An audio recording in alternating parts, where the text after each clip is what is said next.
Hello there, welcome to this revision tutorial.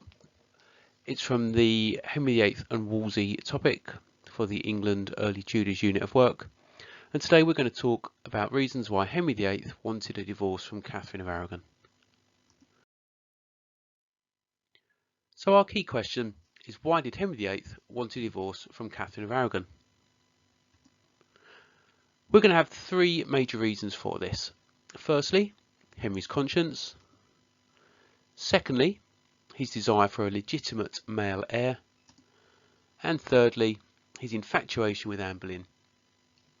We'll have a look at each of these in turn in this presentation.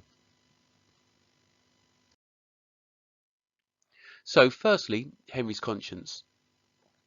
Our key point here is that Henry had come to believe that his marriage to Katherine of Aragon was invalid. Now there's some context for this. Crucially, Katherine had previously been married to Henry's older brother Arthur. So they were married in 1501. They were both fairly young, both 15 and 16, and the marriage only lasted for 5 months. It ended when Arthur died. So because Katherine had previously been married to Arthur, special permission was needed from the Pope for Henry to marry her. Now Henry's father, Henry VII, and Catherine's father, Ferdinand of Aragon, were both very keen for this marriage to take place, to protect the alliance between England and Spain that the Aragonese marriage brought. Despite this, Henry VIII and Catherine of Aragon didn't marry until Henry VIII became king. They married a few weeks after he became king.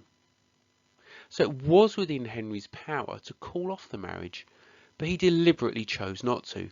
He was very keen to place himself alongside the great houses of Europe. Our final piece of context is that Henry VIII was a deeply religious person. I know we have him as his image of this ogre, feasting and jousting, but another side of his personality was deep-held religious faith.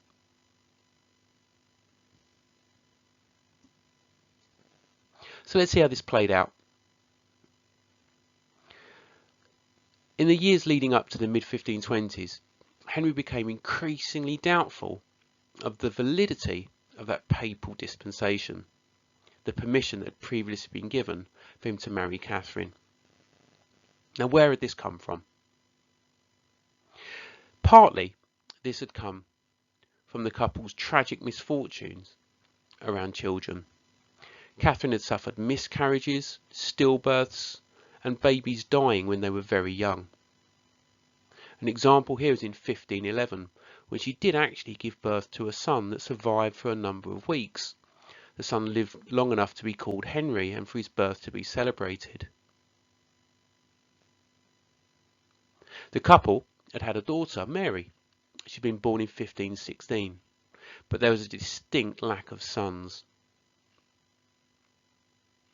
And Henry, who remember was a deeply religious man, increasingly dwelt on one passage from the Bible, from the book of Leviticus. You can see the quotation there. If a man shall take his brother's wife, it is an unclean thing, and they shall be without children.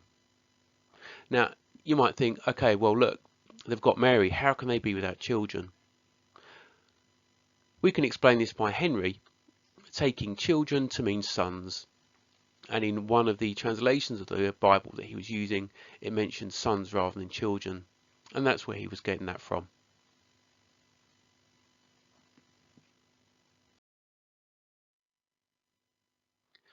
Let's just pause for a moment, because as we go through our causes for the reasons for Henry wanting a divorce, we're going to present some historians' interpretations of this. You might want to pause the video for a moment and copy down this table and use it as a framework.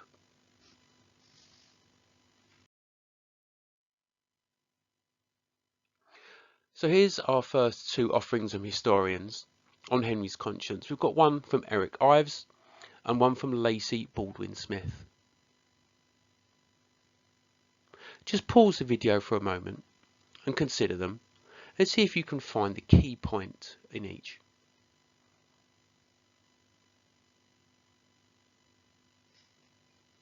So the Ives piece talks about Henry's deep religious conviction here, and also what a change of direction would lead to. Whereas Lacey Baldwin Smith talks more about Henry's persona, about how his deep held views interacted with his views of how the world worked. Just see if you can summarise, find a short quote from each and add them to your table. So for example, here's Ives, a short summary and a quotation. See if you can build on that as we go through. So our next cause we're going to look at is Henry's desire for a legitimate male heir. Here's our key point. Henry was convinced that he required an adult male heir. Let's place that in context first of all. So Henry VIII was a king in the 16th century. Now up to that point in British history, there was no successful precedent of successful female rule. It had been attempted once since 1066 and it had been chaotic. And more recently, England had undergone the trauma of the Wars of the Roses, a period of prolonged civil war between the competing houses to attempt to take the throne. Now the Wars of the Roses were comparatively recent in people's memory. They'd only ended in 1485, some people would say in the 1490s, when Henry VII had become established as king. And there were still opposing noble families who could look to upseat the early Tudor dynasty. You can see some of them listed there. The Poles, the Courtenays and the Howards all had ancient royal blood and considered the Tudor family to be fairly recently arrived. So the Tudor dynasty wasn't completely established, and Henry VIII would have been very aware of these potential threats. So our more recent developments was that Henry's chances of having a legitimate male heir with Katherine of Aragon were approaching zero. By this time, Katherine was infertile. She was over 40 and the two were no longer sleeping together. Now this problem was exacerbated with the fact that Henry did have an illegitimate son that he had recognised, Henry Fitzroy, who you can see in the picture there. Now this was clearly on Henry's mind because in 1525 he had made him the Duke of Richmond, which suggests he was being prepared as a potential successor. And lastly, Mary's legitimacy had been questioned by French negotiators when they were attempting to seal an alliance between England and France with a marriage with a French prince. And this question of her legitimacy was based on the legitimacy of Henry and Catherine's marriage.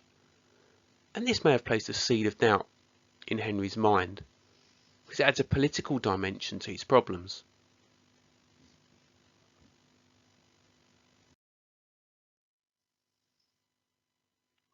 So here are two lengthier interpretations, one by Anna Whitelock and one by Peter Ackroyd. Your job's the same. Pause the video, have a read through, see if you can summarise and find a nice quote from each.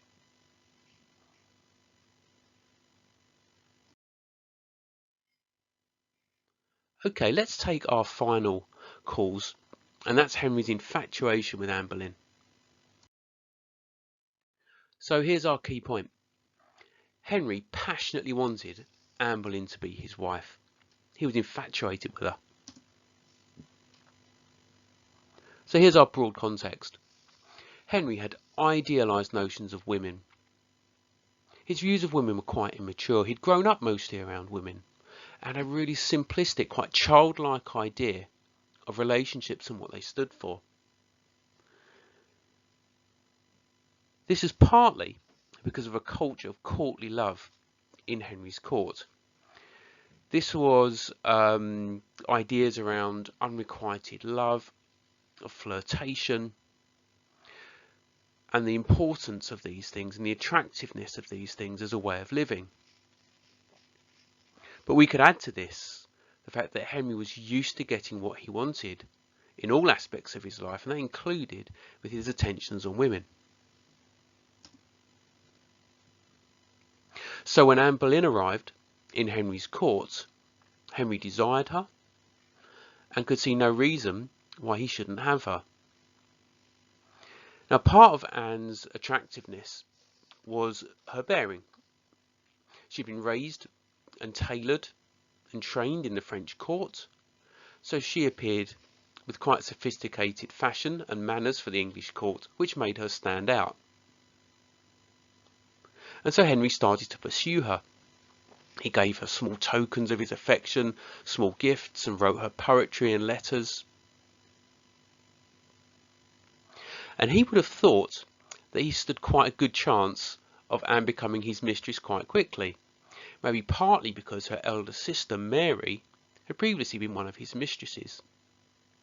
But crucially, Anne did not respond completely to Henry's advances. She refused to become his mistress.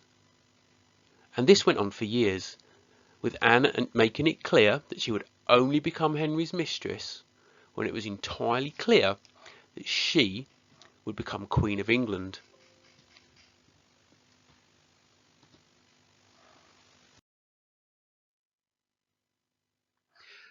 So here are two interpretations.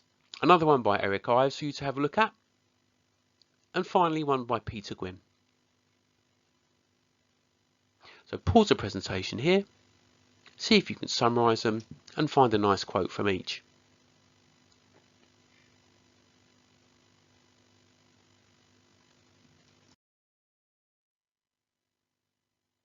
Okay, a couple of tasks now for you to make your understanding here concrete.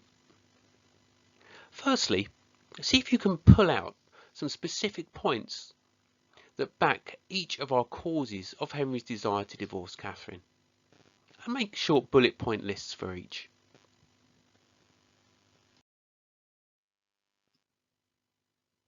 And finally, on a piece of A4, draw something similar to the diagram you can see here.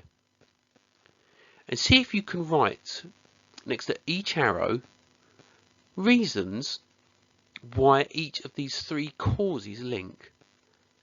Because there are clear links between each of these causes. See if you can explore how one plays into the next.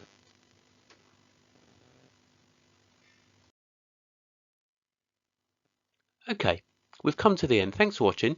Remember, there's lots more revision tutorials and guidance for you on this CHSG History YouTube channel.